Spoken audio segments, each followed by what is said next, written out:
We're recording. Pop in. Say hi, Chelsea. Say hi. Say hi, Chelsea. What up? 28 years later. 28 years later. Yeah, that movie's a journey, dude. Fucking journey. Yeah. Yeah. Not what I expected, in a good way. Ladies and gentlemen, we just got out moments ago of watching 28 years later.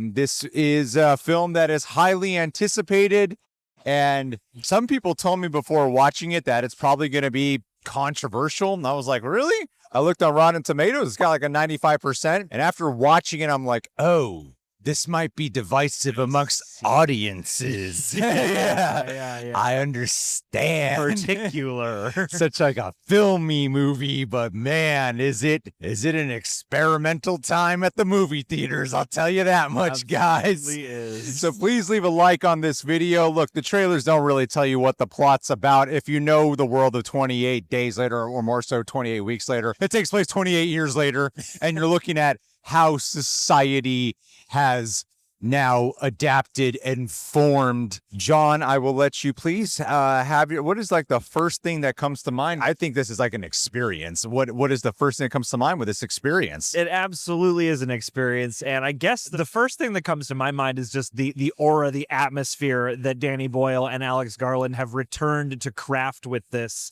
And, you know, even though, yes, this is the third in a continuum of movies, it really does feel complementary to the mood and the style of the first one, while also taking the tropes of the zombie genre and portraying them in another fresh, interesting way that feels at a breath classic, but also completely sort of recontextualized for the here and now. And I had a blast with this, honestly. Like, this is the kind of movie that is well up my alley because it has all of the requisite carnage and zombie/infection style suspense that you are hoping for, but it delivers it in a package that kept me surprised throughout and really drew me in with as much thoughtfulness as it did intensity. Yeah. And I think it's really to the credit, obviously, of Danny Boyle and Alex Garland, but to the kid who is like the lead of the movie, the kid who plays Spike, who turns out to be your sort of protagonist who you're following throughout most of this. There are other notable actors, Aaron Taylor-Johnson, Jodie Comer, Ray Fiennes is in this as well. But I was really kind of struck by how wonderful of a centerpiece he made for this movie and how much both peril and sort of banality is able to be drawn out of the zombie, the infection, I should say, through his eyes, through his experience. But yeah, what are your initial thoughts? Sure. Yeah, I feel like this is a movie where it feels almost like a strange post-pandemic reflective experience. It's like, imagine if someone really experienced a lot of crazy different types of emotions during the pandemic and then wondering like, what is society like? And then they have some type of crazy fever dream. And this seems like that's it. Yeah, that's a really good read on that. Yeah. It's so detailed and there's so much world building and like, yo, Wes, what's up, man? Filming right now, buddy. Dude, it's so cool watching like the way your whole career's been going, man. I watched like the whole Kevin Hart thing you did. That's fucking amazing, man. All right, thanks, man. Good seeing you, dude. Anyways, Wes, you guys should follow What's Good on Instagram. And that's so good. It's like such a detailed movie with so much crazy world building. And we were talking beforehand how 28 Days Later was such a genre leap, and it was such an inspiration that going back, watching 28 Days Later a couple of days ago, I'm like, oh yeah, like this feels more like a movie now. It doesn't feel as real as it once did. And especially because there's been so many different influences that happen. So then for Danny Boyle to come back with Alex Garland and with two very different careers that have blossomed since 28 Days Later, the first thing that comes to mind for me is how much I admire that they took such a risk with this film, because they do not hold punches here. When we say experimental, it is so much weirder and trippier and sensory. Yeah, that's the word I was exactly gonna pull. During this time at the cinemas. Like, I'm like, wow, this is like such a trip. Like, I don't really quite know like where my heart is at with the film, because it's weird. Like, the movie's like probably the most emotional one out of the three films. It has like the most heart, strangely enough, out of the three films, but it's got such a dreamlike fever state. Think Terrence Malick, think Harmony Korine, think Trainspotting. Yeah. You know, it's got that kind of amp of style. Like, when you see the first trailer for this, which took off and won the Golden Trailer Awards, you're like, oh right, well, cool trailer with a mix of that. And I'm like, oh my god, it's so much weirder. It is like 10 times weirder. Yeah, and it's like hyper stylized edit, and the camera work is like insane. But yeah, they're the crazy world building. See you, James and Chelsea. Oh, later, guys. See you guys. Yeah. No, there's not food up there. People angling. All right, see you guys. Yeah. We're recording. Pop in. Say hi, Chelsea. Say hi. Say hi, Chelsea. What up? 28 years later. 28 years later. Yeah, that movie's a journey, dude. Journey. Yeah. Yeah. Not what I expected, in a good way. Can't wait to watch your guys watch their podcast review about it. It's gonna be amazing. Oh, thanks, man. All right, take care, guys. Be well. Anyway, yeah, it's an influencer event in case you didn't pick up on. Who else can we get in the video? Third time's a charm. Come over here. Give us your 2 cents for the engagement, for the click. 28 clicks later. I mean, but the thing is, like, it doesn't deliver on the violence and the gore. Like, yeah, it's really there. And the infected level. You know what? Oh my God, I have this thought during it, which I'm so happy to share with you guys. One of the things about The Last of Us show that kind of disappointed me, with that being my favorite game, The Last of Us 2, is I don't really feel like they brought the gameplay to life. This movie is closer to bringing the experience of like, oh, what's it like to be a player in a world full of infected? It brings that to life in a way where the way the jarring editing is done and the multiple and whatnot, like the franticness when like an infected pops up and you're like, oh, I lost capability of the control. Yeah. Oh crap, I'm spinning around, not shooting properly. Yeah. Like, oh yeah. It's not exactly 1-to-1, but it's closer to me than the show of Last of Us is. Well, and it does that both in its context and what's happening on screen, but also how the visual style and the editing are complementing that. Because the thing about 28 Days Later was it was a bit of a revolutionary movie in using video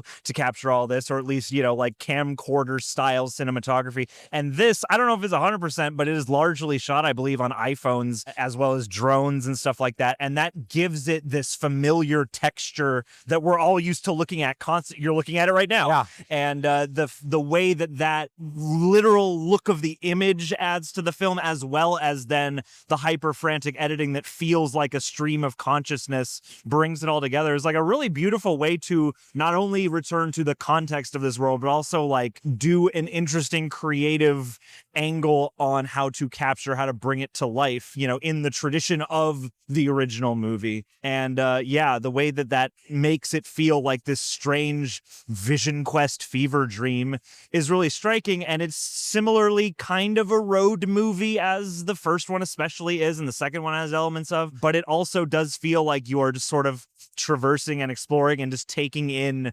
vignettes from the apocalypse. You know, yeah. There's so much great design work. There's great music as well, like the droning, harsh, dissonant tones combined with certain needle drops, combined with certain... This has some of the most tender score elements of any of these movies as well. Like, all of the sensory elements really came together. And the effects are pretty good too. I mean, you can tell where there is CG happening and there's some like funky ADR, but there's so much else. Oh, that always seemed intentional to me, though. It almost does, because it almost feels like you are glimpsing everything out of a memory or something, out of a dream. Yeah. I thought this pretty early on, and I will stick by it. He's not in this movie as much as you think, but he is super important to the film. Very, very important. Actually, 2 actors are not in it as much as you think, but one in particular who you think will be the lead is not really the lead of the film. But it is my favorite performance I have ever seen of him. him, Okay. Aaron Taylor Johnson. Totally. The guy can be a little hit or miss for me from time to time. You know, like Nosferatu is one of the ones that goes back to me for it of like, I don't know. Like I feel I could see he's committed. He's acting his freaking ass off. He's the only one I don't fully believe is in this world. And maybe you disagree with me. That's fine. Go ahead.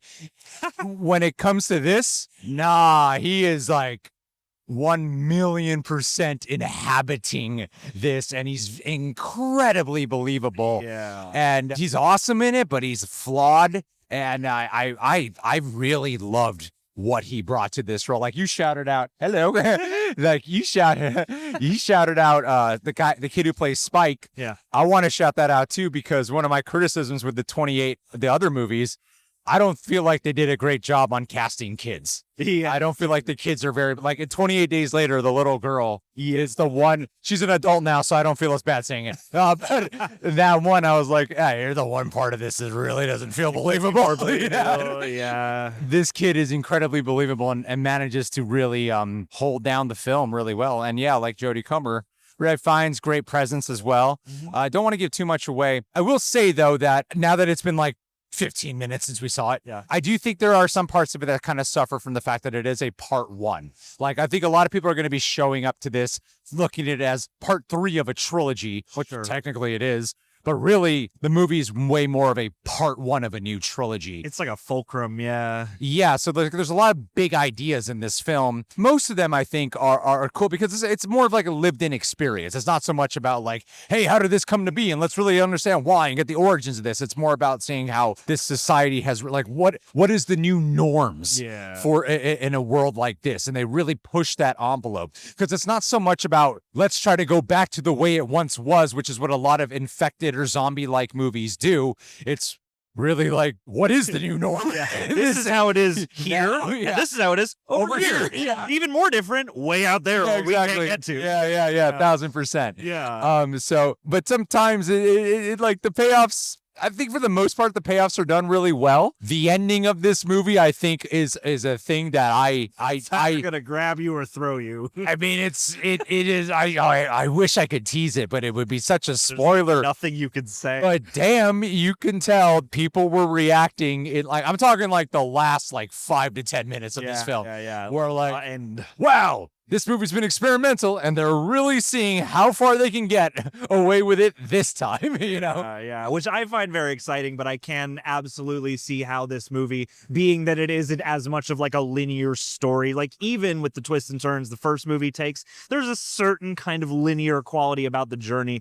This is very much more sort of lyrical and observant, and yeah, it's weird. It packs as much zombie mayhem, gore, and violence in as you would expect, but it's not aiming at a specific target the way you would expect. In a lot of ways, it's just like a coming of age walkabout thing that has goals and certain arcs held within it, but it really feels like you are sort of wandering through an open world video game, encountering different quests and missions. That's my point. You said if you guys have also played God of War, the plot setup of that kind of reminds me of the game God of War. Don't let the ending fool you. The ending might leave people going like, oh, the story's not complete because of how it ends. But no, actually, like in terms of our main characters, their journey, there is an arc that happens. This is a complete chapter of a couple of these characters, but in terms of like, they do completely set up a part 2. Oh yeah. In a way where it might make you think like, oh, the movie didn't actually finish, but it did. It does finish. Yeah. And I need some time to like let it sink in a little bit more, but out of this moment in time, I think absolutely if you watch 28 Days Later, if you watch 28 Weeks Later,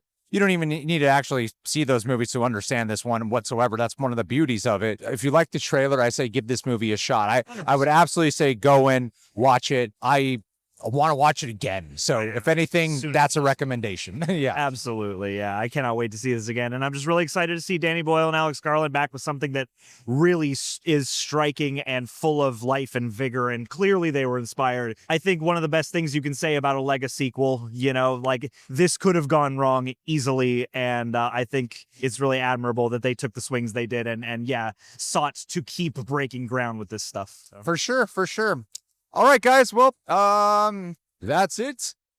Woo! I can't wait to see what audience reception is like. And hopefully it's higher than, I feel like it'll be lower than critics, but hopefully it's not that much lower. Yeah. And I would love to be completely wrong. I would love to be wrong. Let's get that part 3. You mean part 2? No, part 2 is already being shot. Let's get that part 3. Let's get that part 3. Yeah.